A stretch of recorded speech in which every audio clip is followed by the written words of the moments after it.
Class के पहले दिन मैंने बस ग्रुप में पूछा, क्या मैं कल यूनिवर्सिटी में अपनी लैम्बोर्गिनी लेकर आ सकता हूँ? नए स्टूडेंट्स का ग्रुप तुरंत फट पड़ा। भाई, तू बहुत शेखी बघाड़ता है। अगर तू लैम्बोर्गिनी में आया तो मैं अपने घर के हेलीकॉप्टर में आऊंगा। क्या समझते हो, मैं चिंशी वेन हूँ या उसके पास लैम्बोर्गिनी है? उस मैसेज के बाद सब नीचे चिंशी वेन को ग्रीट करने लगे। एक तरफ फॉमिंग ने मुझे प्राइवेट मैसेज किया और हंसते हुए मजाक उड़ाया। जिन्मो, तू सच में बढ़ा चढ़ा कर बोलता है। लैम्बोर्गिनी में जाने की बात कर रहा है, क्यों नहीं कहता कि इटालियन कैनन में जाएगा? मैं शांति से मुस्कुराया। तभी मेरे दिमाग में सिस्टम की आवाज आई। बधाई हो, नए स्टूडेंट्स के ग्रुप में शेखी बघाड़ने का मिशन पूरा हुआ। इनाम, एक नई लैम्बोर्गिनी। यूनिवर्सिटी शुरू होने से पहले कमेंट्स में डॉग इमोजी डालने पर मैं मिलियनेयर सिस्टम से जुड़ गया था। बस मिशंस पूरे करने हैं और इनाम मिलते रहेंगे। तभी खूबसूरत लड़की फैंग किंग सू ने मेरी तरफ देखा। अगर बुरा न लगे तो साथ टैक्सी में स्कूल चलते हैं। फैंग किंग सू मुझे अच्छी लगती है, समझदार और शांत है, तमीज से बात करती है, जरा भी घमंडी नहीं, पास बैठे फॉमिंग मिन की तरह नहीं। तुलना करें तो फर्क साफ दिखता है। मैंने विनम्रता से मना किया, रहने दो, मैं स्टेशन से अपनी गाड़ी में जाऊंगा। तुम्हारे पास पहले से गाड़ी है? कौन सी? फैंग किंग सू ने उत्सुकता से पूछा। असल में उसे भी यकीन नहीं था कि मेरे पास कोई अच्छी गाड़ी होगी। लैम्बोर्गिनी वाली बात उसने मजाक ही समझी थी। आजकल यूनिवर्सिटी में कम ही छात्रों के पास गाड़ी होती है, अपनी गाड़ी में आना तो और भी मुश्किल है। फॉमिंग मिन बहुत देर से रुका हुआ था। आखिरकार शेखी बघाड़ने का मौका मिला। उसने फैंग किंग सू की तरफ देखकर कहा, लड़की, इसके पास कौन सी गाड़ी होगी? ज्यादा से ज्यादा कोई पुरानी सी। टैक्सी मत लो, मेरी भी स्टेशन पर गाड़ी है। ये कहते हुए उसने कमर से ऑडी की चाबी निकाली। फॉमिंग मिन को बड़ा कॉन्फिडेंस था, सोच रहा था ऑडी है, जरूर इम्प्रेस होगी। बोलते बोलते उसने मुझे हे नजरों से देखा। बेचारा मुझसे कैसे कम्पीट करेगा? वो गाड़ी दरअसल उसके बाप की थी, और पुरानी भी, अंदर से टूटी फूटी थी। कुछ हजार खर्च करके रेनोवेशन करवाया था। बस शेखी बघाड़ने और लड़कियों को इम्प्रेस करने के लिए पूरी बॉडी बदलवाई थी। अगर फैंग किंग सू को इम्प्रेस कर ले तो जिंदगी भर यही किस्सा सुनाएगा। पहले से दूसरे बच्चे के सपने देख रहा था, लेकिन दूसरे बच्चे की कल्पना करने से पहले ही फैंग किंग की आवाज ने उसे वापस जमीन पर लापटका। माफ करना, तुम्हारी गाड़ी में नहीं जाना। और फॉमिंग मिन के रिएक्ट करने से पहले ही वो मेरी तरफ मुड़ गई। अगर तुम्हारे पास गाड़ी है तो मुझे भी ले चलोगे, टैक्सी के पैसे बचेंगे। उसे घमंडी फॉमिंग मिन बिल्कुल पसंद नहीं, खासकर जब टीचर अचानक बीच में आ गया। वो सबसे ज्यादा पैसे दिखाने में लगा था। ऐसे लोगों से उसे चिढ़ थी। गोइंग मिन ने भौएं चढ़ाकर देखा। ये लड़की बेवकूफ है क्या? उसके ऑडी में नहीं जाना लेकिन इस गांव वाले की गाड़ी में जाना है। पहली नजर में देख लिया कि मैं अमीर नहीं हूं, जो कपड़े पहने उनकी कोई कीमत नहीं। ऐसा कोई अच्छी गाड़ी रखेगा? मैंने फॉमिंग मिन की तरफ देखते हुए नाक खुजाई। वो चैलेंज भरी नजरों से मुझे देख रहा था। मैंने परवाह नहीं की, लेकिन ये खूबसूरत लड़की साथ चाहती है, ये मुश्किल है। मैंने अभी लैम्बोर्गिनी चलाई भी नहीं, हिम्मत नहीं होती। और उसका सूटकेस भी बहुत बड़ा है, मेरी गाड़ी में नहीं आएगा। अगर गाड़ी पर खरोंच आई तो बहुत दर्द होगा। एक औरत स्पोर्ट्स कार चलाना और मुश्किल कर देती है। मना करने से पहले ही फॉमिंग मिन ने फिर कहा, लड़की, मेरी गाड़ी ऑडी है। ऑडी का नाम नहीं सुना? सोचा फैंग किंग सू को ऑडी का लोगो पता नहीं होगा। जल्दी से एक्सप्लेन करने लगा कि उसकी गाड़ी लग्जरी है। फैंग किंग सू ने चिढ़कर जवाब दिया, हाँ, ऑडी जानती हूँ, बस तुम्हारी गाड़ी में नहीं जाना। फिर उसने मेरी तरफ देखा। पूरा यकीन था कि मैं हाँ कहूंगा। उसे लगता था कोई मर्द खूबसूरत लड़की को मना नहीं करता। उसके चेहरे पर निराशा आई। मैंने कहा, माफ करना, मेरी गाड़ी छोटी है, सूटकेस नहीं आएगा। फैंग किंग सू ने अविश्वास से देखा। सच में? मुझे रिजेक्ट किया? कह रहे हो गाड़ी छोटी है, मतलब मुझे मोटी कह रहे हो? फॉमिंग मिन हंस पड़ा, जैसे उसे कुछ समझ आया। उसने मेरी तरफ इशारा करके ठहाका लगाया। जानता था इसके पास गाड़ी ही नहीं है, इसीलिए मना कर रहा है। डरता है कि झूठ पकड़ा जाए। लड़की, इससे क्या बात करना, ये बेचारा इलेक्ट्रिक साइकिल पर जाए। मेरे साथ चलो। फैंग किंग सू का धैर्य जवाब दे गया। तुम्हारी ऑडी से पैदल चलना बेहतर है। ठीक उसी वक्त ट्रेन आ गई। ओके, क्या मेरा सूटकेस उतारने में मदद करोगे? सवाल मेरे से था, लेकिन फॉमिंग मिन ने इसे मौके की तरह देखा। हड्डी देखकर कुत्ते की तरह उठकर सूटकेस की तरफ लपका। कोई बात नहीं, कोई बात नहीं। लेकिन सूटकेस बहुत भारी था। थोड़ा खींचा और उठा नहीं पाया, सीधे उसी के ऊपर गिर पड़ा। मैंने देखना भी जहमत नहीं की। 3 कमरे और 1 हॉल। मैंने मजाक किया, ये तो सच में इज्जत की बात है भाई, मुंह से सूटकेस रिसीव किया। उस चोट के बाद फैंग किंग सू ने कुछ नहीं कहा, बस पूछा कि चोट तो नहीं लगी। अपनी मर्दानगी दिखाने के लिए कहा। फॉमिंग मिन ने चेहरे का दर्द पीकर नॉर्मल एक्ट करने की कोशिश की। कुछ नहीं हुआ, बस हाथ फिसल गया। फैंग किंग सू ने सुना कि ठीक है तो थोड़ा चैन लिया। अगली बार इतने रूखे मत बनो, ये कहकर सूटकेस उठाया और मुझे ढूंढने निकली। उसने पक्का मन बना लिया था कि मेरी गाड़ी में जाएगी। कभी किसी ने इस तरह मना नहीं किया था। देखना चाहती थी आगे क्या होता है। इतनी खूबसूरत लड़की, सच में जाने देना पड़ेगा। फॉर्मिंग मिन के साथ समय बर्बाद किया, लेकिन ये एक पल ही रहा। उठते ही उसने देखा मैं डिब्बे से निकल चुका था। ये इतनी तेज क्यों भागता है? कहीं रीइंकार्नेट होने जा रहा है क्या? फैंकिंग का भी धैर्य जवाब दे रहा था। ऐसी ही होती हैं कभी कभी औरतें, जो नहीं मिलता वो चाहिए और जो मिलता है वो नहीं। मैं इतनी तेज क्यों भागा? ये लैम्बोर्गिनी है, हर मर्द का सपना। इमेज ना होती तो चारों पैरों पर दौड़ता, बस उनके सामने थोड़ा जल्दी चल रहा था। फैंकिंग सूटकेस खींचते हुए बड़े बड़े कदमों से पीछे आ रही थी। फॉर्मिंग बगल में आकर लड़की लड़की किए जा रहा था। तीनों एक ही पार्किंग लिफ्ट में पहुंचे। अरे इतनी तेज क्यों चलते हो? फैंकिंग ने झुंझलाहट भरी आवाज में कहा। मैंने देखा वो अभी भी पीछे है, मान लिया। मैं हमेशा ऐसे ही चलता हूँ। फैंकिंग ने दांत भींचकर बेमन से पूछा। थोड़ी देर रुक नहीं सकते? वो नहीं, लेकिन मेरी गाड़ी सच में। जिद्दी फैंग ने पांव अड़ा दिया। चाहे इलेक्ट्रिक स्कूटर हो, तुम्हारे साथ ही जाऊंगी। पास खड़े फॉर्मिंग मिन का गुस्सा उबल रहा था। लड़की इस गर्मी में स्कूटर पर जाएगी और सूटकेस? फैंकिंग ने ठंडे स्वर में जवाब दिया। तुम्हें बीच में आने की जरूरत नहीं।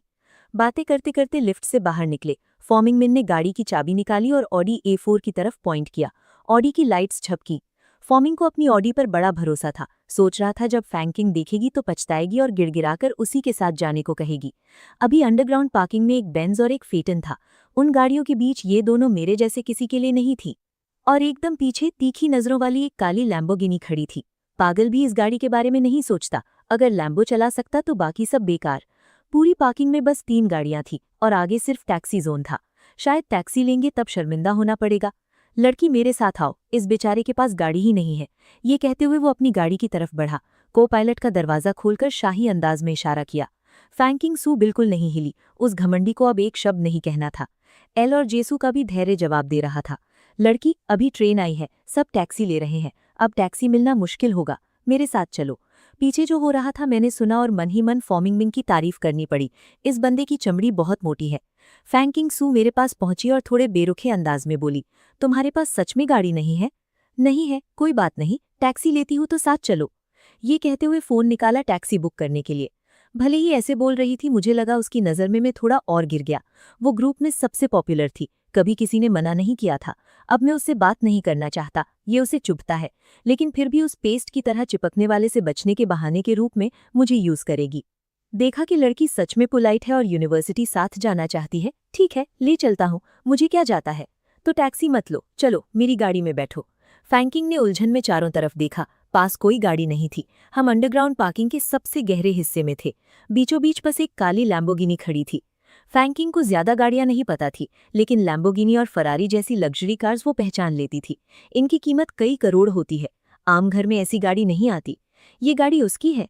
फैंकिंग सू ने कड़वी मुस्कान के साथ सोचा। हो नहीं सकता, इतने पैसे होते तो ट्रेन में क्यों आता पढ़ने। लेकिन अगले ही पल कुछ अचरज हुआ। मैंने चाबी निकाली और लैम्बोर्गिनी की तरफ बटन दबाया। लैम्बोर्गिनी की आगे की लाइट्स झपकी। सच में उसकी गाड़ी है। फैंकिंग सू एक जगह खड़ी रह गई, इतना शॉक्ड था कि रिएक्ट नहीं कर पाई। जो ट्रेन में मेरे साथ आया था वो किसी अमीर घर का निकला। मैंने गंभीर चेहरे के साथ लैम्बोर्गिनी का ड्राइवर डोर खोला। वहां खड़ी क्यों हो, जल्दी करो। मैंने उसे आवाज दी और अपनी लग्जरी गाड़ी में बैठ गया। अंदर से एक्साइटेड था, लेकिन बाहर से बिल्कुल शांत। किसी को हंसने का मौका नहीं देना था, जैसे ये सब बहुत नॉर्मल हो। लैम्बोर्गिनी का फ्रंट ट्रंक खोला। नीचे उतरकर फैंकिंग सू का सूटकेस लगाने की कोशिश की, लेकिन नहीं आया। देखा था ना, गाड़ी छोटी है, टाइट है। देखो इस गाड़ी में एक सूटकेस भी नहीं आता। कोई चारा नहीं, को पायलट सीट पर सूटकेस गोद में लेकर बैठना होगा। जैसे शिकायत कर रहा हूँ, अगर दूसरे सुने तो समझेंगे शेख ही बघार रहा हूँ। तुम मत चलाओ, मुझे चलाने दो, मुझे अनकंफर्टेबल होने से कोई फर्क नहीं पड़ता। फैंकिंग अभी भी शौक में गाड़ी में बैठी। अभी तक विश्वास नहीं हो रहा था कि मेरी गाड़ी सुपर स्पोर्ट्स कार है। बैठकर मैंने स्पोर्ट्स स्टीयरिंग व्हील छुआ। बहुत इनक्रेडिबल फील था। नजरिया थोड़ा नीचे था। इंजन स्टार्ट किया। दहाड़ ने पूरी पार्किंग भर दी। सब उधर देखने लगे। एक्सेलरेटर दबाया, ताकत ने चौंका दिया। लगा जैसे पैरों तले एक जानवर है। V12 इंजन की दहाड़ महसूस करने दो। सीट बेल्ट लगाओ, चलते हैं। उधर फैंकिंग मिन अपने ऑडी A4 में बैठा ये सब देख रहा था, पूरी तरह शौक में। काश इस स्कूल में ना आता, शायद वहां फिर मिले। क्या शर्मिंदगी, असली जोकर तो मैं निकला। उस दिन के बाद फॉर्मिंग मिन ने कभी वो ऑडी S नहीं चलाई। अपना फैंसी हेयर स्टाइल भी कटवा लिया। कई साल बाद एक नशे में उसने एक आह भरी। पहले साल में सोचता था ऑडी से सुपीरियर हूं, लेकिन कभी नहीं सोचा था कि अपनी उम्र का कोई लड़का उस लड़की के साथ जिसे मैं पसंद करता था लैम्बोर्गिनी में जाएगा। उस दिन मेरा कॉन्फिडेंस टूट गया। फर्क बहुत बड़ा होता है लोगों में। फॉमिंगमिन ने एक पल सपना देखा, अगर मेरे पास लैम्बोर्गिनी होती तो एक शब्द बोलने की जरूरत नहीं होती। रेस। लैम्बोर्गिनी मेरी तरफ से बोलेगा। मुझे तब तक नहीं पता था कि मैंने अनजाने में एक लड़के का लग्जरी कार का सपना तोड़ दिया। वेंचन ब्लू, एक सुपर स्पोर्ट्स कार, काला, धूप में चमकता है। इतना स्ट्राइकिंग लुक और इंजन की इतनी जोरदार आवाज कि कोई गाड़ी पास आने की हिम्मत नहीं करती। जो भी गुजरता है देखता रहता है। स्टीयरिंग व्हील पर मेरे हाथ एक्साइटमेंट से कांप रहे हैं। बहुत ही एपिक है। जैसे ही एक ट्रैफिक लाइट पार किया, सामने कुछ अविश्वसनीय दिखा। दूर से लग्जरी कार्स का एक काफिला बड़ी स्पीड से आ रहा था। सबसे आगे एक लाल फरारी, जंगली शेर की तरह चमकता हुआ। पीछे और super cars, Bentley, McLaren, Porsche और बाकी, कुल मिलाकर 10 से ज्यादा कार्स। ये सुपर कार्स सभी रूल्स को इग्नोर करते हुए बेझिझक दूसरी गाड़ियों को ओवरटेक कर रहे थे। कमाल की स्किल दिखा रहे थे, किसी हरिकेन की तरह। अमेजमेंट और कुछ गालियां दोनों पैदा करते हुए। पूरी स्पीड पर लाल फरारी आगे बढ़ रही थी। उस वक्त उसकी स्पीड पहुंच गई थी 200 किलोमीटर प्रति घंटा पर। ड्राइवर थी फेमस स्ट्रीमर शाओया। सिर्फ खूबसूरत नहीं, रेसिंग की प्रोफेशनल भी।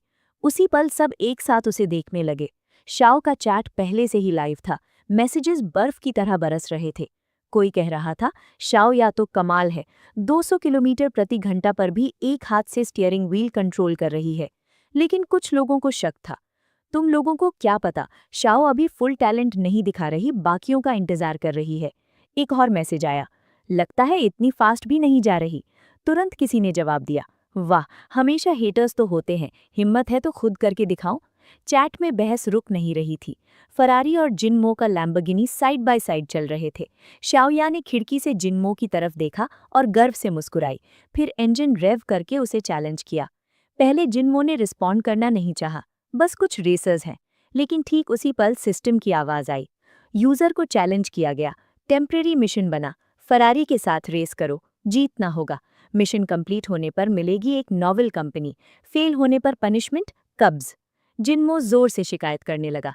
फैन किंग श्वेक कुछ समझी नहीं, उलझे हुए जिनमो को देखने लगी। जिनमो ने जल्दी से कहा, कुछ नहीं, बाहर से सब ठीक है। अंदर से गालियां दे रहा था। पनिशमेंट हमेशा कब्ज ही क्यों होता है? सिस्टम का कोई तरीका नहीं बदलता। जिनमो आगे बड़बड़ाया, मेरे पास लाइसेंस लिए कुछ ही दिन हुए हैं, उसके साथ रेस कैसे करूं? वो अभी 200 किलोमीटर प्रति घंटा पर थी। सिस्टम ने डिटेक्ट किया कि यूजर बिगिनर है। प्रोफेशनल पायलट एक्सपीरियंस कार्ड दिया जा रहा है। जिनमो को कार्ड मिला। कार्ड यूज करने पर इस दुनिया के बेस्ट पायलट की स्किल मिलेगी, लेकिन सिर्फ 10 मिनट के लिए। जिनमो शिकायत करने लगा, सिर्फ 10 मिनट? कितना कंजूस सिस्टम है। सिस्टम ने पूछा, चाहिए या नहीं? नहीं चाहिए, वापस ले रहा हूं। जिनमो, जो हमेशा आखिरी पल पर डिसाइड करता था, सिस्टम की इतनी ह्यूमन जैसी आवाज सुनकर चौंका। इस सिस्टम में इंटेलिजेंस है। ठीक है, अभी यूज करते हैं।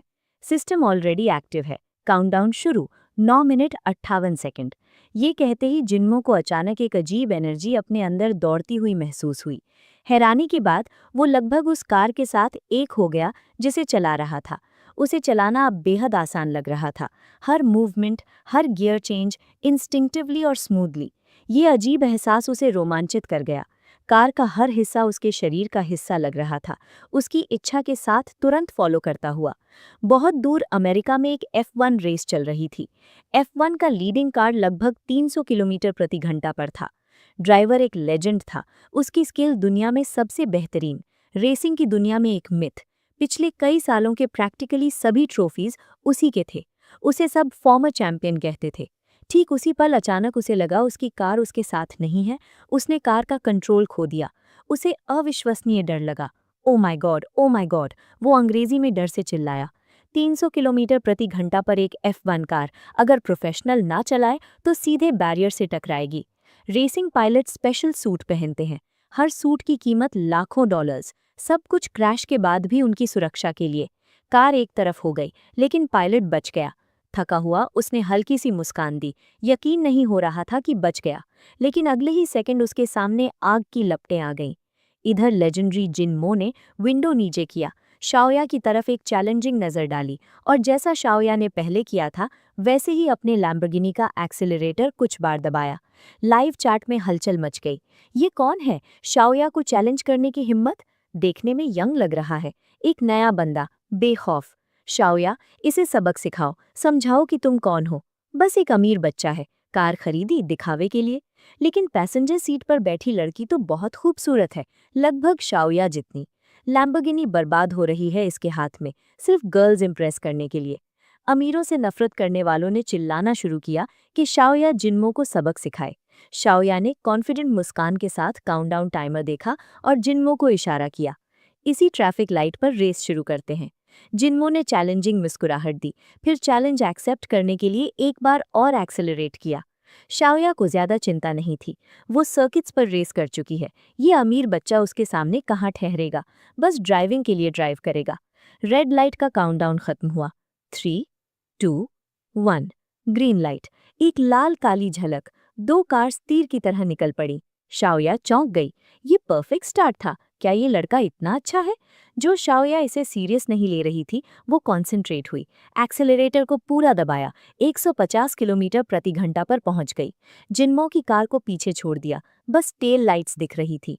शाओया ट्रायम्फेंट थी। ये है वेंचिन, शहर की मेन एवेन्यू पर हैवी ट्रैफिक में 150 किलोमीटर प्रति घंटा। इतनी स्पीड पर सिर्फ प्रोफेशनल पायलट ही जा सकता है। प्रोफेशनल्स भी मैक्सिमम कंसंट्रेशन रखते हैं। एक जरा सी लापरवाही सीरियस एक्सीडेंट करा सकती है। तभी ध्यान से देखने वाले व्यूअर्स ने नोटिस किया कि बगल का लैम्बोर्गिनी लगातार पास आता जा रहा है। लोगों को शक हुआ, क्या उसने स्पीडोमीटर मॉडिफाई किया, क्या जानबूझकर धीमा दिखाया? इन कमेंट्स के बाद तुरंत कंट्रोवर्सी फट पड़ी। शाओया खुद यकीन नहीं कर पा रही थी। जब वो लैम्बोर्गिनी अचानक उसके बगल में आया, उसने अपनी आंखों पर शक किया। आखिर वो प्रोफेशनल पायलट थी, ये लड़का उसे कैसे कैच कर सकता है? शाओया हैरानी से बाहर नहीं आ पा रही थी। लैम्बोर्गिनी चला रहा ये यंग मैन असल में कौन है? साफ देखना चाहती थी कि ड्राइवर सीट पर कौन बैठा है। इतने ट्रैफिक में 200 किलोमीटर प्रति घंटा तक पहुंचना या तो पागल है जिसे मौत का डर नहीं, या अपनी स्किल्स पर जबरदस्त कॉन्फिडेंस हो और एक्सपर्ट ड्राइवर हो। मैं गलत नहीं देख रही ना? उस यंग मैन ने शाओया को ओवरटेक कर दिया। क्या? हो नहीं सकता। मैं सोचता था शाओया इनविंसिबल है, कभी नहीं सोचा था कि कोई उससे भी बेहतर होगा। ये लड़का किसका है? शाओया ने एक्सेलरेट किया, इसे आगे नहीं जाने दे सकती। जिन्मो की तरफ उसे अपनी इनक्रेडिबल स्पीड का अंदाजा तक नहीं था। शाओया की स्ट्रीमिंग में वो अटेंशन का सेंटर बन चुका था।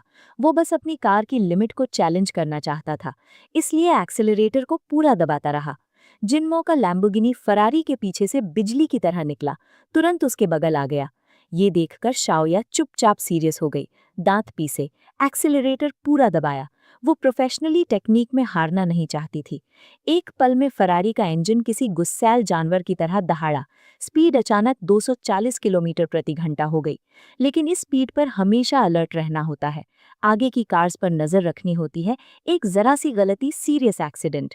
इस स्पीड पर कुछ भी हो जाए, कॉन्सिक्वेंसेस बेहद ग्रेव होंगे। बचना लगभग इम्पॉसिबल।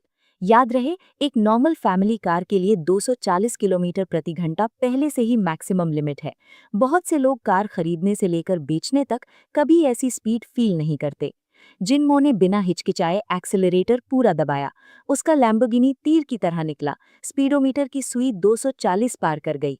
जब दोनों कार्स एक कर्व पर पहुंचे, शाओया का कंसंट्रेशन 1 सेकंड के लिए चूका और जिन्मो का लैम्बोर्गिनी उसे ओवरटेक कर गया। उस पल शाओया शॉक में रह गई, यकीन नहीं हो रहा था। शाओया ने बिना सोचे एक्सेलरेटर दबाया। इंजन फुल वॉल्यूम पर बजने लगा। कार बेलगाम घोड़े की तरह एक्सेलरेट करती रही, लेकिन ठीक वहां एक बेहद टाइट कर्व आ गई। इस स्पीड पर अगर अचानक मुड़े और स्किड हो तो इनर्शिया से कार पलट जाएगी। सही टाइम पर ब्रेक लगाना होगा। कोई भी प्रो पायलट इस सिचुएशन में पहले स्पीड कम करेगा, फिर अच्छे से ड्रिफ्ट करके कर्व लेगा, उसके बाद फिर एक्सेलरेट करेगा। शाओया ने स्पीड काफी कम कर ली, बस उन लाल टेल लाइट्स को दूर जाते देख सकती थी। राइवल के ब्रेक लाइट्स तक नहीं जल रहे। दोनों के बीच का फर्क बढ़ता जा रहा है। ये लड़का पागल है। जैसे ही जिन्मो पहले कर्व पार करता है, जैसा सबको उम्मीद थी, इसका लैम्बोर्गिनी इस स्पीड पर कर्व में कार का बायां हिस्सा उठ गया। इनर्शिया की फोर्स से कार लगभग बाहर की तरफ निकलने लगी। जब कार लगभग पलटने वाली थी, एक मिरेकल हुआ। दूसरी साइड का व्हील ठीक प्रोटेक्शन बैरियर पर टिक गया। इस अनएक्सपेक्टेड चीज ने कार को एक सीक्रेट लेन दे दी। लगभग पलटने वाली कार तुरंत स्टेबलाइज हो गई और रास्ते से बाहर नहीं गई, जैसे एक रोलर कोस्टर उस अनएक्सपेक्टेड रूट से दौड़ रहा हो। स्ट्रीमिंग में जो बेरोक टोक कमेंट्स चल रहे थे, एकदम से पूरी तरह चुप। शाओया ने सब कुछ देखा था, उसका मुंह खुला का खुला रह गया, चेहरा हैरानी से भरा हुआ। ये भी हो सकता है? शाओया को होश आने में वक्त लगा, लेकिन अभी हार नहीं मानी। जल्दी से कार सीधी की, परफेक्ट ड्रिफ्ट और टर्न, और तीर की तरह एक्सेलरेट कर दिया। बेताब थी उस दूसरी कार तक पहुंचने के लिए। देखना था ये कौन है, क्या क्रैक है जो ऐसी मनूवर कर सकता है। दूसरे देशों के फेमस पायलट्स भी इतनी मुश्किल चीज नहीं कर सकते। जब शाओया कर्व पार करती है, सामने वो काला लैम्बोर्गिनी दिखता है, पहले ही गायब, कोई निशान नहीं, टेल लाइट्स तक नजर नहीं आती। साथ ही शाओया की स्ट्रीमिंग फिर फट पड़ी। हजारों मैसेजेस स्क्रीन पर भर गए, हर तरफ 666 और गॉड ऑफ स्टीयरिंग व्हील के रेफरेंसेस। दूसरी तरफ जिनमोक, जो ये सब करने का कारण था, उसे कुछ पता ही नहीं था। उसने कभी नहीं सोचा था कि बस एक चक्कर लगाने निकलने से इतना हंगामा हो जाएगा। फैन किंग श्वे अभी भी डरी हुई शिकायत कर रही थी। मरते मरते बची, थोड़ी देर पहले तो टकराने ही वाले थे। उसे नहीं पता था कि ये कितना खतरनाक हो सकता है। पूरी जिंदगी में उसने ऐसा कभी फील नहीं किया था। कार में होना इतना डेंजरस हो सकता है। जब स्पीड 200 किलोमीटर प्रति घंटा पार हुई, उस फोर्स से वो डर के मारे पीला पड़ गया। उसने कसम खाई कि आगे से जिनमो की कार में इतनी आसानी से नहीं बैठेगा। बहुत ज्यादा टेरिफाइंग था। 10 मिनट बाद जिनमो को स्टीयरिंग व्हील पर वो कॉन्फिडेंस फिर नहीं रहा। उसने एक्सीडेंट से बचने के लिए जल्दी स्पीड कम की। सिस्टम ने होस्ट को मिशन कंप्लीट करने पर बधाई दी, रिवॉर्ड जल्द मिलेगी। मिशन रिवॉर्ड डिलीवर किया जा रहा है। ऑरेंज चाइनीज ग्रुप के 100% शेयर्स प्राप्त हुए। सिस्टम ने एक नया टेम्पररी मिशन लॉन्च किया। 3 दिनों में 10 मिलियन खर्च करो। इन्वेस्ट करना, जुआ खेलना और चीटिंग मना है। ऐसा करने पर मिशन फेल होगा। मिशन कंप्लीट होने पर मिलेंगे 50 मिलियन RMB। फेल होने पर पनिशमेंट, कब्ज। जिनमो को कुछ कहते नहीं बन रहा था। पनिशमेंट हमेशा कब्ज ही है, लेकिन 3 दिनों में 10 मिलियन खर्च करने के लिए बहुत प्लानिंग चाहिए। अभी तो ये तक नहीं पता कि खर्च करूं किस पर। 10 मिलियन जाते देर नहीं लगती। कार अब यूनिवर्सिटी के पास आ गई थी। ये एंट्री का वक्त था। गेट पर आने वाले स्टूडेंट से भरा हुआ था। कुछ पेरेंट्स भी अपने बच्चों को छोड़ने आए थे, इसलिए और भी भीड़। यूनिवर्सिटी वाई के गेट पर कई सीनियर स्टूडेंट्स जमा थे। कह रहे थे नए स्टूडेंट्स की मदद कर रहे हैं, लेकिन असल में जो उन्हें पसंद आए उसे इम्प्रेस करने की कोशिश में थे। चाहे लड़के हों या लड़कियां, सब खूब सज संवर कर आए थे। खासकर लड़कियां, स्कर्ट्स इतनी छोटी कि जांघों तक। कई नए स्टूडेंट्स के पेरेंट्स लग्जरी कार्स में आए थे। कुछ स्टूडेंट्स खुद ड्राइव करके आए थे, ज्यादातर माता पिता की एक्स्ट्रा कार्स लेकर। कुछ ही थे जो पेरेंट्स की लग्जरी कार में आए। यूनिवर्सिटी वाई कोई टॉप टियर नहीं थी, लेकिन काफी जानी मानी थी। मुख्यतः इसीलिए क्योंकि यहाँ बहुत सारी खूबसूरत लड़कियां थीं। कहते हैं जियांग्स के दक्षिण में हमेशा से सुंदरियां रही हैं। रिसेप्शन पर एक 3rd ईयर स्टूडेंट नए आए स्टूडेंट्स को कैंपस की कुछ फैसिलिटीज बता रही थी। च्युआन की 2 चोटियां थी, नाजुक चेहरे पर हल्का सा मेकअप। जब थोड़ा मुस्कुराती थी तो मीठी और प्यारी लगती थी। नए स्टूडेंट्स की नजरें उससे हट नहीं रही थी। वैन, इस साल कई नए स्टूडेंट्स आए हैं, कुछ हैंडसम लड़के भी हैं। च्यू ने अपनी फ्रिंज एक तरफ की, मुस्कुराई। पैसे वाले भी कई हैं, वो देखो। च्युआन ने बगल वाली लड़की की तरफ इशारा किया। वो उसकी नज़र के पीछे देखने लगी। दूर रास्ते पर एक मर्सिडीज अभी रुकी थी। सिर्फ एक मर्सिडीज नहीं, आज गेट पर लगभग सभी मर्सिडीज ही थी। चाउ ने मन में उस लड़की को डिसमिस कर दिया। तुम्हें क्या पता, ये कोई आम मर्सिडीज नहीं, ये मर्सिडीज मेबैक है। बेसिक मॉडल ही 1.2 मिलियन से ज्यादा का है। बगल वाली लड़की चौंक गई। 10 लाख से ज्यादा का कार। उस मेबैक से ड्राइवर की सीट से एक लड़का उतरा। गर्मियों में सनग्लासेस, नेवी ब्लू सूट और ड्रेस शूज। सच कहें तो ये लग्जरी ही उसे अच्छा दिखा रही थी। बाकी लड़कों से बहुत ज्यादा मैच्योर लग रहा था। यकीन नहीं होता कि कोई स्टूडेंट इसे ड्राइव कर रहा होगा। जरूर कोई अमीर बच्चा है। कई लड़कियों की नज़र उस पर टिक गई, सब उससे बात करना चाहती थी। चैन चवान ने मेबैक वाले लड़के को देखा और मन में सहमति दी। यही उसका टारगेट है, थोड़ी देर में उससे मिलने का रास्ता निकालेगी। योंगजियो ने कार का दरवाज़ा खोला, बड़े स्टाइल में उतरा। सीधा खड़ा था जैसे कोई पाइन का पेड़, सिर ऊंचा किया, कॉन्फिडेंट, जैसे सारी दुनिया उसके पैरों तले हो। उसके चेहरे से ही एरोगेंस टपक रही थी। मेबैक की पैसेंजर सीट से एक ब्यूटीफुल और इम्प्रेसिव लड़की उतरी। पतली और एलिगेंट फिगर, परफेक्ट कर्व्स, बड़े करीने से तराशी गई कलाकृति की तरह। जो एलिगेंट आउटफिट उसने पहना था वो उसके रिफाइंड एयर को और बढ़ा रहा था। प्रोफेशनलिज्म और एलिगेंस का एक अनोखा मेल। उसे एक काली अम्ब्रेला धीरे से उठाते देखा। योंगज्यू के बगल चलते हुए वो आगे बढ़ी, फिर केयरफुली और स्मूथली अम्ब्रेला खोला, धूप से उसे बचाने के लिए ऊपर उठाया। ये तो सबका ध्यान खींच गया। क्या स्टाइल है! दूसरों को जलन हो रही थी। खुशी खुशी कैंपस में घुसने ही वाला था कि अचानक एक धमाका सुनाई दिया। पीछे से एक इलेक्ट्रिक बाइक सीधे मेबैक के पिछले हिस्से में घुस गई। बाइक का मेटल हैंडल बार कार की बॉडी में धंस गया। U-Y ने पीछे मुड़कर देखा। उसका चेहरा लगभग गुस्से से हरा पड़ गया। ये उसके पिता की फेवरेट कार थी। आज वो चुपके से उठा लाया था, पहले दिन दिखावा करने के लिए। अगर कार को कुछ हुआ तो घर जाने पर बहुत डांट पड़ेगी। ये किसने किया? योंगज्यू गुस्से में चिल्लाया, जल्दी से कार के पिछले हिस्से की तरफ गया। देखा एक लड़की जमीन पर बैठी हुई घुटने दबाए दर्द से कराह रही थी। ये सब बहुत लोगों के सामने हुआ। कई रुककर तमाशा देखने लगे। जेरुरो बुरी तरह घबराई हुई थी। बस हो गया, किसी की कार से टकरा गई, और वो है मर्सिडीज बेंज। भले ही बेच दूं तब भी नहीं भर पाऊंगी, लेकिन कार का सिर्फ एक हिस्सा डैमेज हुआ है, शायद इतना महंगा न हो। माफ करना, सच में बहुत सॉरी हूँ, मेरी बाइक के ब्रेक्स ठीक नहीं थे, मैं रिपेयर का खर्च दूंगी। जेरुरो जानती थी गलती उसकी थी, बस ये दिखाना चाहती थी कि वो सीरियस है, शायद इससे उसका गुस्सा कम हो। अपनी माँ को जाकर पैसे दे। जानती हो ये कौन सी कार है? क्या देखकर बाइक चला रही हो? इस रास्ते की सबसे महंगी कार से ही टकरानी थी। ये मर्सिडीज मेबैक है। सबसे सिंपल मॉडल 1.2 मिलियन का है। मेरी वाली फुल्ली इक्विप्ड है, 1.8 मिलियन। सिर्फ ये एक पार्ट कम से कम 1 लाख का है। दोगी क्या? U-Y गुस्से में था ये देखकर कि सामने वाली बेचारी है। पैसे नहीं है जरूर, मुझे कैसे देगी? और अब पिताजी को क्या बताऊंगा? जेरुरो ने सब सुना, पूरी तरह शॉक में थी। 10 लाख से ज्यादा? सच में? इतनी महंगी कार्स होती हैं? लेकिन दूसरी कार से कंपेयर करके देखा, हाँ ये ज्यादा लग्जरियस लग रही थी। सच में बहुत ज्यादा लग्जरियस। अगर सच में 10 लाख से ज्यादा है तो पे करना इम्पॉसिबल है। ये सोचते ही डर और बेबसी ने घेर लिया। गर्मियों में भी जैसे जम गई हो, हाथ पांव ठंडे। वो एक साधारण घर से आती थी। जो थोड़े बहुत पैसे थे वो छुट्टियों में काम करके कमाए थे। घर में सब भाई को प्रेफर करते थे। सारी सेविंग्स भाई के लिए घर खरीदने में लग गई। अगर खुद नहीं कमाती तो पढ़ भी नहीं पाती, यूनिवर्सिटी आने के पैसे नहीं होते। अगर पेरेंट्स को बताए तो वो मदद नहीं करेंगे, बल्कि उससे रिश्ता तोड़ लेंगे।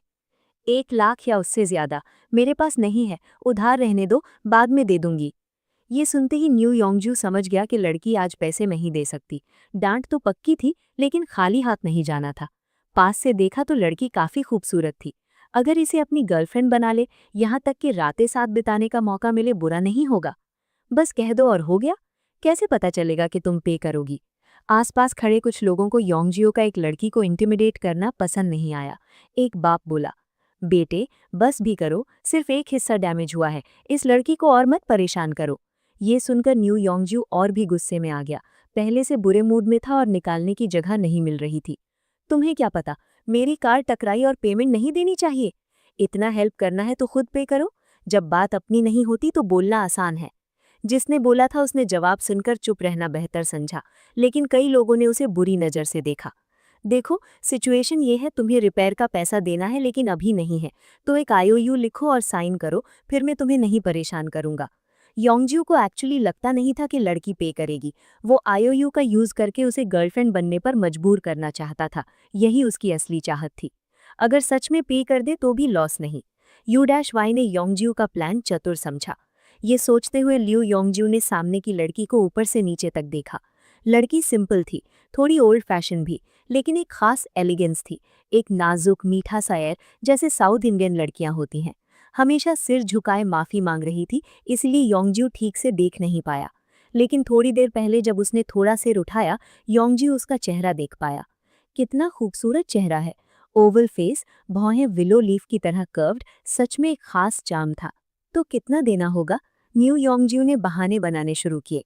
इंपोर्टेड पार्ट्स चाहिए, लेबर बहुत महंगी है, ढेर सारी बातें बनाई। बस जेरोरो की इग्नोरेंस का फायदा उठाना था, पूरी तरह उसका शोषण। आखिर में न्यू योंगजू ने कहा, लगभग 1,80,000 IOU लिखो। ये सुनते ही जेरोरो लगभग बेहोश हो गई। 1,80,000? इतने पैसे तो उसने कभी देखे भी नहीं थे। न्यू योंगजू ने देखा कि जेरोरो रिएक्ट नहीं कर रही, उसे धमकाया, अगर एक्सेप्ट नहीं किया तो पुलिस कॉल करूंगा, वो सुलझाएंगे। ये सुनते ही जेरूरो सच में डर गई। पुलिस मत बुलाओ, आईओयू लिखती हूँ। भीड़ में खड़े लोग अब ये बर्दाश्त नहीं कर पा रहे थे। लड़की, कुछ साइन मत करो, एक बार साइन किया तो बचना मुश्किल हो जाएगा। आईओयू लीगली बाइंडिंग है, पे करनी ही पड़ेगी। योंगज्यू ने देखा कि उसका प्लान लगभग काम कर गया था, लेकिन कुछ दखल अंदाज आ गए, प्लान बिगाड़ना चाहते थे।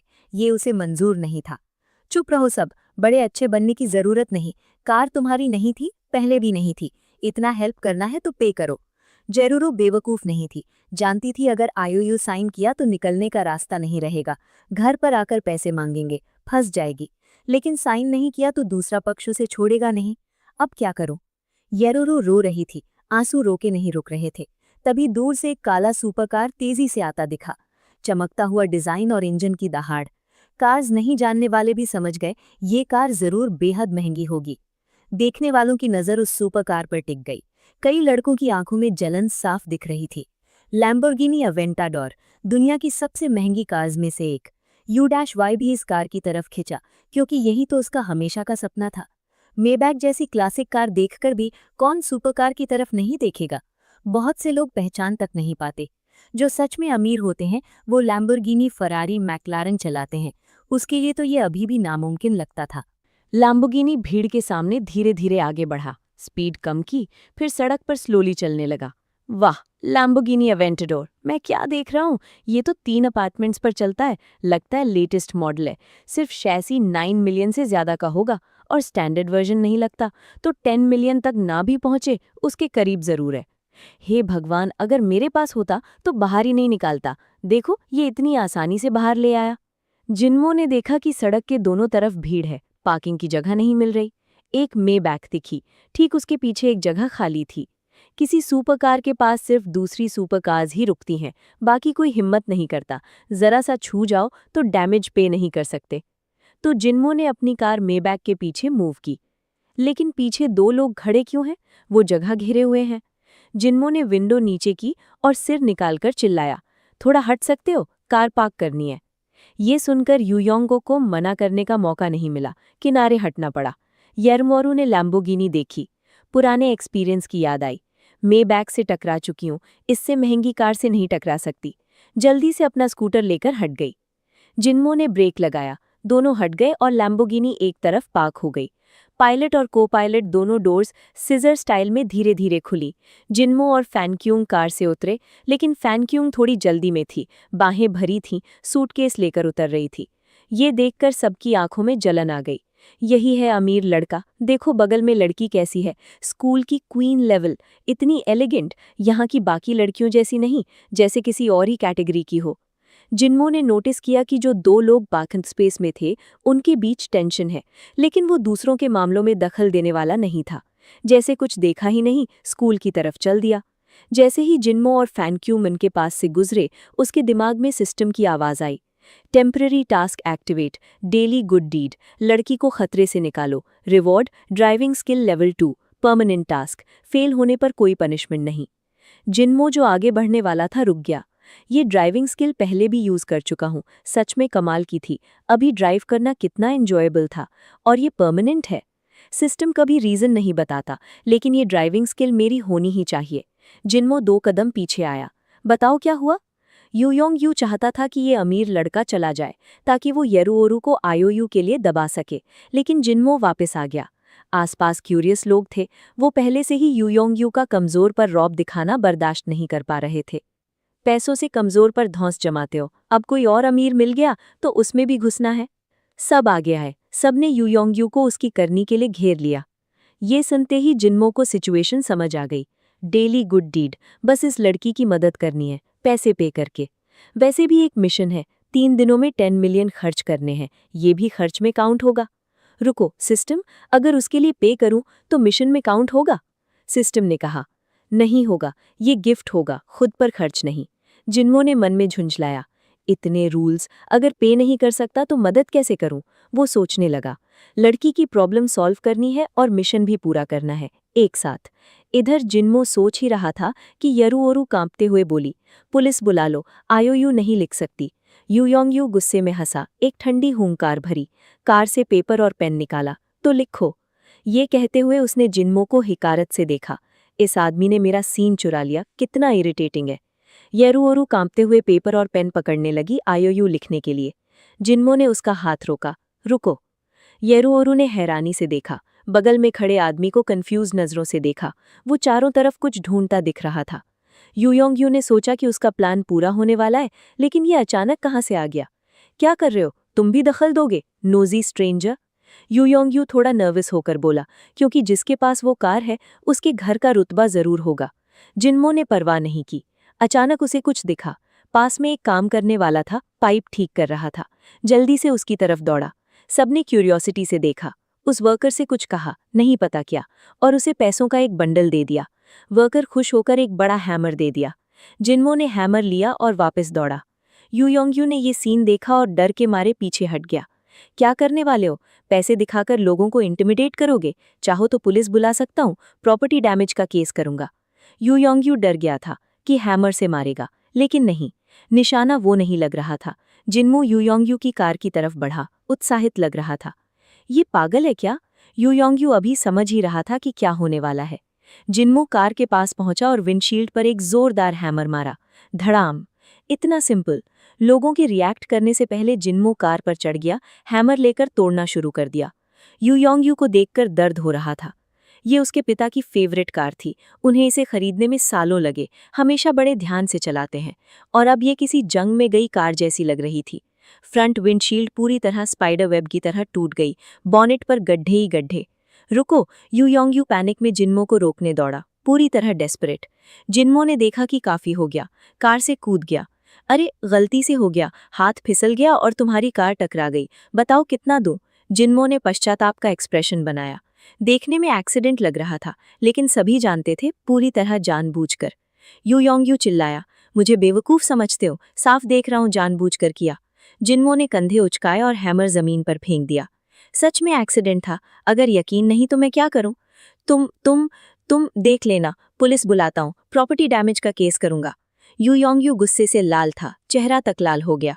जिन्मो ने शांति से जवाब दिया, मुझे कोई फर्क नहीं पड़ता, तो बताओगे कितना दूं? अगर पुलिस और इंश्योरेंस का इंतजार करोगे तो तुम्हें बहुत कम मिलेगा। यूयोंगयू ये बात अच्छे से जानता था, लेकिन मान नहीं सकता था। सबके सामने कार तुड़वाई और कुछ नहीं कर सकता। यूयोंगयू चाहता था कहे, पैसे नहीं चाहिए, बस इसे जेल भेजो, लेकिन नहीं कह सका। पैसों की जरूरत थी, वो मेबैक बर्बाद हो चुकी थी। अगर जिन्मो से पैसे नहीं निकाले तो घर जाने पर पिताजी जरूर मारेंगे। कोई ऑप्शन नहीं था। यूयोंगयू ने बुरी तरह गुस्से में कहा, ठीक है, जैसी कार की हालत है 500,000 चाहिए। जिन्मो ने ये सुनकर थोड़ा भौएं चढ़ाई। यूयोंगयू ने उसकी रिएक्शन देखी और मन में खुश हुआ। अभी इतना ब्रेव था, अब प्राइस सुनकर डर गया। सोचता था मिलियनेयर है लेकिन पैसे नहीं है, शायद लैम्बोर्गिनी रेंट पर है। अब प्राइस महंगी लगी। चाहे तो घुटने टेक और खुद को थप्पड़ मार मेरे सामने। एक थप्पड़ 1000 कम, कुछ थप्पड़ कुछ और कम, क्या कहते हो? यूयोंगयू को कॉन्फिडेंस वापस आ गया। उसे लगा ये सच में अमीर नहीं है, लेकिन वो गलत था। जिन्मो ने भौएं इसलिए चढ़ाई थी क्योंकि प्राइस बहुत कम थी। उसने सोचा था कार तोड़ने पर करोड़ों मांगेंगे, लेकिन बस 500,000। मिशन का टारगेट अभी भी बहुत दूर था। दूसरे की बकबक से कोई फर्क नहीं पड़ा। यूयोंगयू बगल में ड्रामा कर रहा था। जिन्मो एक स्पेक्टेटर लड़की के पास गया। लड़की, तुम्हारा मिक्शू मिल्क टी 1000 में देती हो? लड़की शॉक में रह गई। 1000? एक सेकंड हैरान रही, फिर जल्दी से सिर हिलाया। हाँ, बेचती हूँ। उसकी मिक्शू बस 8 रुपए की थी, 1000 में बेच रही है, ये तो जैकपॉट है। जिन्मो ने सिस्टम से 1000 कैश निकाला, लड़की को दिया, मिल्क टी ली और तुरंत वापस आ गया। जल्दी से मेबैक का बॉनेट खोला, इंजन का ऑयल कैप खोला, मिल्क टी उसमें डाल दिया। सबके मुंह खुले के खुले रह गए। ये क्या पागलपन है? यूयोंगयू ये देखकर पत्थर बन गया। अब तो सच में बर्बाद हो गया। इंजन कार का सबसे महंगा हिस्सा होता है और उसमें मिल्क टी भर गया, ये तो गई। जिन्मो इधर उधर भाग रहा था, थककर पसीने में भीग गया। अभी अभी एक और कार तोड़ी। यूयोंगयू के पास आया, सिस्टम से मिला चेकबुक निकाला, हाथ में लिया। ये 1 मिलियन है, तुम्हारी टूटी फूटी कार खरीद रहा हूं, बाकी अपने पास रखो। फिर येरुओरू की तरफ देखा जो अभी भी शॉक में थी। अब ये कार मेरी है, तुम्हें कुछ नहीं देना, जाओ स्कूल जाओ। ये कहकर जिन्मो ने पीछे भी मुड़कर नहीं देखा। फैनक्यूंग के पास पहुंचा, सीधे स्कूल के गेट की तरफ चल दिया। सबके मुंह खुले रह गए। लड़कियों का एक ग्रुप चिल्लाने लगा, भगवान कितना हैंडसम है, सच में अमीर बच्चा है, कितना डोमिनेंट, बिना सोचे मिलियन की कार तोड़ दी, बहुत ही कूल है, उस लड़की को मौका दे रहा है, इतना अच्छा इंसान नहीं देखा। ये लड़का कौन है, मुझे प्यार हो गया, इसे फॉलो करूंगी। ये सिर्फ लैम्बोर्गिनी की वजह से नहीं है, यहाँ की सब लड़कियां इस पर मर गई। हैंडसम, टॉल और पैसे भी हैं। इतना सब होते हुए भी पैसा ही उसकी सबसे अच्छी क्वालिटी नहीं है, और भी कमाल की क्वालिटीज हैं। हिवाय और चुआनवान उस लड़के को देख रहे थे। हाइट और फेस दोनों परफेक्ट, पैसे भी हैं, यही है आइडियल लड़का। बगल वाली लड़की ने अपना सीना थाम लिया। वाह, यही मेरा नया प्यार है। नए स्टूडेंट्स को वेलकम करने वाली सभी लड़कियां जिन्मो के पास आ गईं। नए स्टूडेंट, कैंपस बहुत बड़ा है और रास्ते मेज जैसे हैं, दीदी बॉयज डॉर्मेट्री तक पहुंचाए। नए स्टूडेंट, बहुत गर्मी है, दीदी के रूम में एसी है, थोड़ा आओगे? उसकी टांगे छोटी हैं लेकिन मेरी देखो कितनी गोरी है, मैं भी रेडी कर सकती हूँ। आओ मेरे साथ नए स्टूडेंट, मेरे साथ आओ। फैनक्यूंग लड़कियों की भीड़ में पीछे धकेल गई। जिन्मो चारों तरफ से घिर गया जैसे किसी स्टार के चारों तरफ फेंस। ये सीनियर दीदियां फैनक्यूंग पर ध्यान भी नहीं दे रही थी, जो जिन्मो के बगल में खड़ी थी, और अगर वो उसकी गर्लफ्रेंड भी है तो भी उन्हें कोई फर्क नहीं। अच्छे लड़कों के पास हमेशा कई लड़कियां होती हैं और मैं भी कम नहीं हूँ। मैं भी औरत हूँ, मेरे कर्व्स हैं। ये अमीर लड़का मुझ पर ध्यान क्यों नहीं देगा? चाहे तो स्वीट और जेंटल बन जाऊं या लड़ाई करके जीत लूं, सेकंड नंबर भी चलेगा। जिन्मो को समझ नहीं आ रहा था किसे जवाब दे। ये लड़कियां पागल हैं। बाकी फर्स्ट ईयर के नए स्टूडेंट्स, खासकर लड़के, उस पागल लड़कियों के ग्रुप को देख रहे थे। सबकी आंखों में डिजायर और एनवी। पैसा ही सब कुछ है।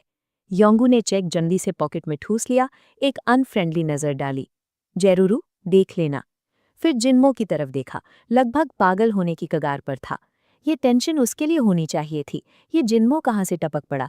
जरूर तंग करने आया था। आज उसकी सबसे बड़ी बेइज्जती हुई। ये जरूर स्कूल नेटवर्क पर वायरल होगा, कैंपस का नया गॉसिप।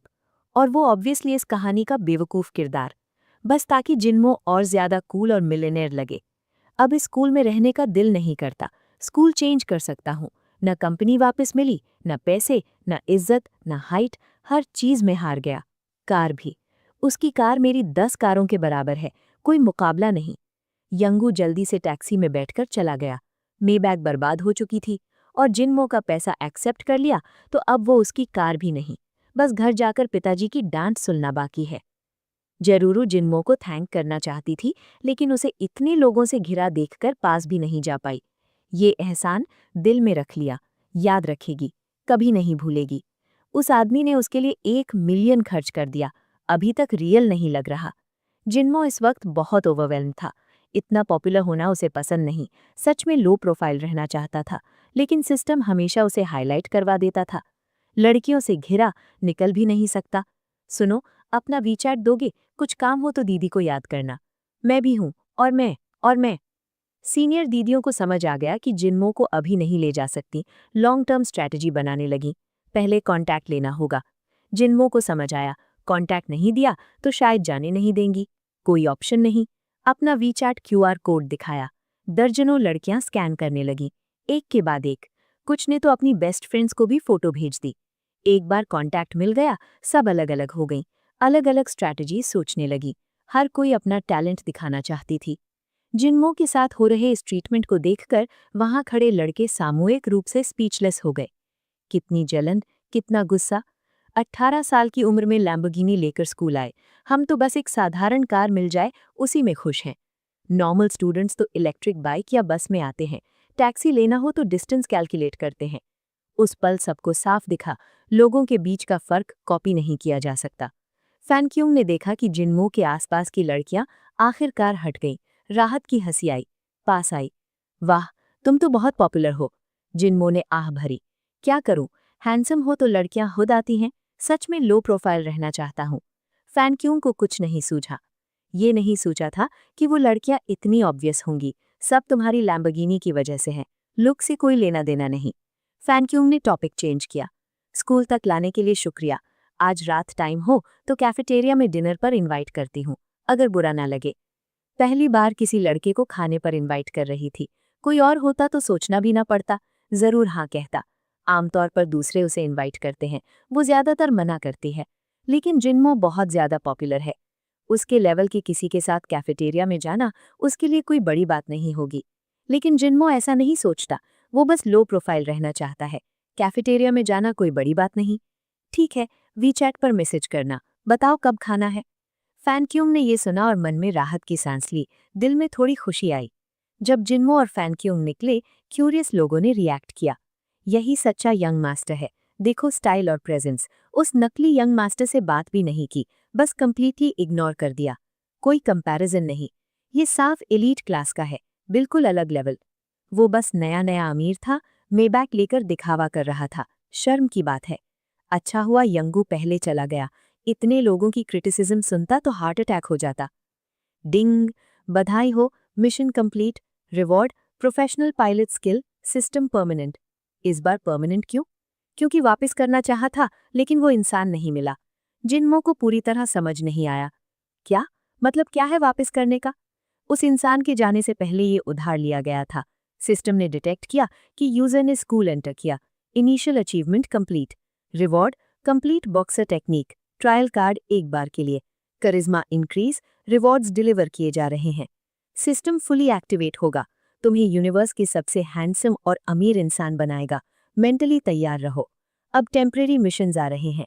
Mission 1, beauty rescue. सही टारगेट ढूंढो, हीरो बनो जो लड़की को बचाए। रिवॉर्ड, करिश्मा maximum. Mission 2, music and dance. School में वेलकम पार्टी ऑर्गेनाइज करो, नए स्टूडेंट्स को मजा कराओ। Reward, professional singing, trial card एक बार। Mission 3, no mercy. स्कूल में 1 मिलियन खर्च करो। Reward, 10 million RMB। Mission complete होने पर हैप्पी लाइफ जियो। सिस्टम की आवाज जिन्मो के कान में बजती रही। इधर फैनक्यूंग ने सर घुमाया। जिन्मो थोड़ा पेल पड़ गया था। उसके फीचर्स पहले से ही अच्छे थे, अब और हैंडसम और फर्म दिख रहे थे। जिन्मो को फील हुआ कि उसकी पीठ जो थोड़ी झुकी रहती थी, अब सीधी है। पेट और सीना थोड़ा और डिफाइंड। सिस्टम को क्या हो रहा है? थोड़ा इन्फ्लेट हो गया। तुम्हारा करिश्मा बढ़ा। बिग डेटा के फीमेल ब्यूटी स्टैंडर्ड्स के हिसाब से तुम्हारा करिश्मा अब ज्यादातर लड़कियों के ब्यूटी क्राइटेरिया पर खरा उतरता है। फैनक्यूंग कुछ कहने वाली थी, लेकिन उस पल जिन्मो को देखा, दिल तेज धड़क गया। ये जिन्मो है, पहले ऐसा नहीं था, इतना हैंडसम। उसे बहुत पसंद आया। कितने अच्छे फीचर्स हैं, वो आंखें, वो एयर, हर मूवमेंट दिल को छूती है। बस अपना बनाना है। जो लड़कियां पास से गुजर रही थीं देखती रह गईं। वाह, इतना हैंडसम, कौन है? कोई सेलिब्रिटी है? जिन्मो को पहली बार फील हुआ कि वो एक रेयर एनिमल है। लड़कियां घेरे में है। कुछ ने तो फोन निकालकर रिकॉर्ड करना शुरू कर दिया। जिन्मो जो हमेशा लो प्रोफाइल रहा है, उसके लिए ये पेनफुल था। सिस्टम, तुमने मुझे तड़पाया। फैनक्यूंग का डॉमेट्री जिन्मो के पहले था। अलविदा का वक्त आया। फैनक्यूंग रुकना चाहती थी। आज रात कॉल करती हूँ। जिन्मो ने नीचे देखा, ये गर्ल्स डॉमेट्री है। जैसे ही वो दिखा, सब लड़कियां रूम से निकल आईं, कॉरिडोर में झांकने लगी। Low profile, low profile. ठीक है, बेहतर है मैं चला जाता हूँ। फैनक्यूंग की आवाज अब अलग लग रही थी, सामान्य से ज्यादा सॉफ्ट और ठंडी।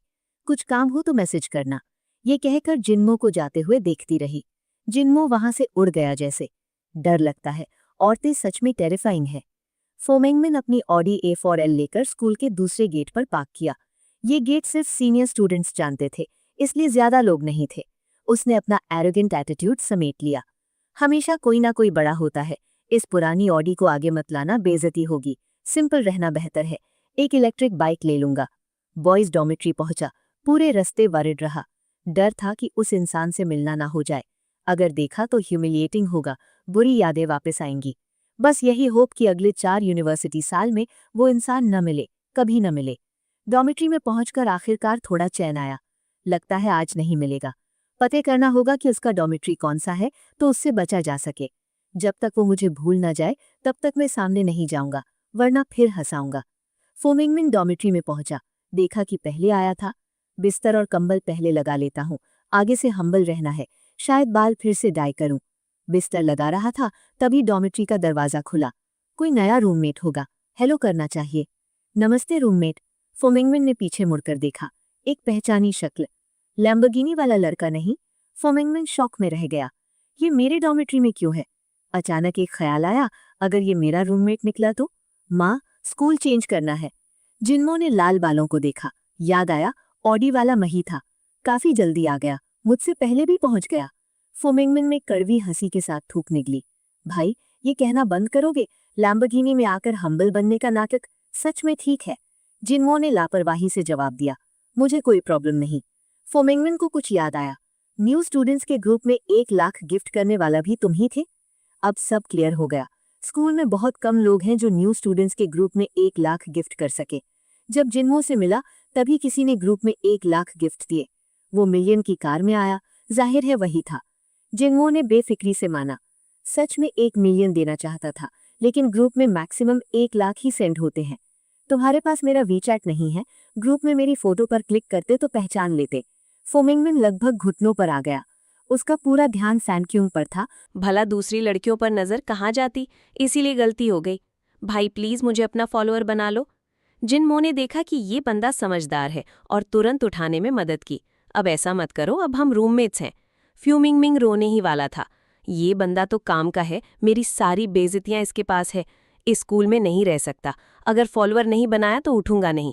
जो काम हो बताओ, हर चीज में तुम्हारा ख्याल रखूंगा। योंगफू ने स्कूल के पिछले गेट तक टैक्सी ली। गाड़ी में बैठकर चेक देखा कि असली है या नहीं। पहली बार ऐसा देख रहा हूं। चेक हाथ में लेकर बैंक में काम करने वाले अंकल से कांटेक्ट किया। चेक वेरीफाई करने को कहा। जब पता चला कि रियल है तब जाकर चैन की सांस ली। कम से कम जाकर रिपोर्ट तो कर सकता हूं, वरना पापा भूखे भेड़िए की तरह चीर देते। इस सब के बाद उसकी रेप्यूटेशन तो बर्बाद हो ही गई। एक छोटे से सर्कल में ही सही, रेप्यूटेशन तो गई। अब आगे से जिन्मो से बचना ही ठीक है। काश इन 4 यूनिवर्सिटी सालों में उससे न मिलना पड़े। न्यूयॉर्क का पेड सेक्रेटरी भी नहीं आया। अब वो अकेला अपना सामान लेकर डॉर्मेट्री की तरफ चल रहा है। अच्छा हुआ मास्क पहना है, वैसे भी ज्यादा लोगों को नहीं पता क्या हुआ। कम से कम रूममेट्स को तो अभी नहीं पता चलेगा। योंगयू डॉर्मेट्री पहुंचा, रूम का दरवाजा खोला, देखा कि एक लाल बालों वाला लड़का दूसरे के सामने घुटनों पर है। भाई मुझे अपना फॉलोअर बना लो।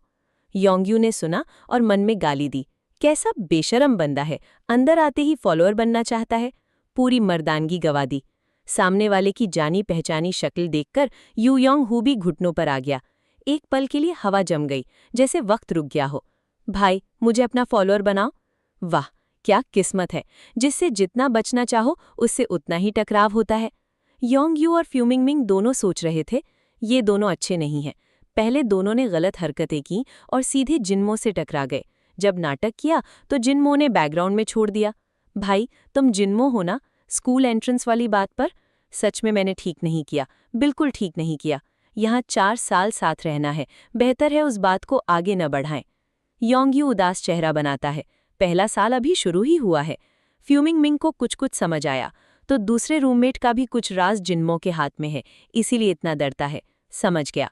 ठीक है, सब रूममेट्स हैं, साथ रहना है। जो पहले हुआ वो हो गया। न्यू योंगी और फ्यूमिंगमिंग ने राहत की सांस ली। बस यही डर था कि जिन्मो पुरानी बातों का बदला न ली। लेकिन जिन्मो समझदार निकला, तो दोनों काफी रिलैक्स हो गए। जिन्मो एक लैम्बोर्गिनी अवेंटाडोर चलाता है, अमीर है। आमतौर पर अमीर लोग मिजाजी होते हैं, लेकिन ये तो बड़ा डिसेंट लगता है। डॉर्मेट्री में एक लीडर चाहिए, मुझे लगता है तुम परफेक्ट हो। फ्यूमिंग सिर हिलाते हुए बोला, हाँ मैं शायद सबसे छोटा हूं इनमें, इसलिए तीसरे नंबर पर। जिन्मो ने भी मना नहीं किया और सिर हिला दिया। सब रूममेट्स हैं, आगे से इतने दूर मत रहो। हालांकि ये बातें दिल को छूने वाली लगती हैं, असल में इसलिए है क्योंकि दोनों के राज जिन्मो के पास हैं। अगर जिन्मो के साथ ढंग से नहीं रहे और किसी दिन उसने सब उगल दिया तो बड़ी फजीहत होगी। भाई तुम्हारा सामान कहाँ है, मैं लगाने में मदद करता हूँ। फ्यूमिंगमिंग देखता है, लेकिन जिन्मो का कोई सामान नहीं मिलता।